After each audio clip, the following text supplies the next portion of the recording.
Sempat jatuh sakit di pertengahan tahun 2021, kondisi kesehatan Ferry Irawan kini sudah jauh lebih baik, terlebih setelah bersama Vena Melinda.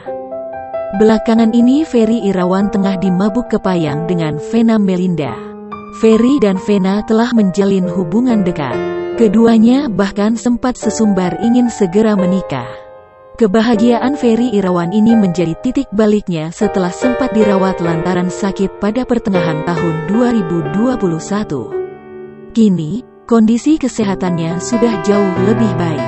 Ferry mengaku ia juga sudah mengurangi konsumsi obat lantaran keadaannya yang telah membaik. Vena Melinda yang berada di sampingnya pun turut berbicara.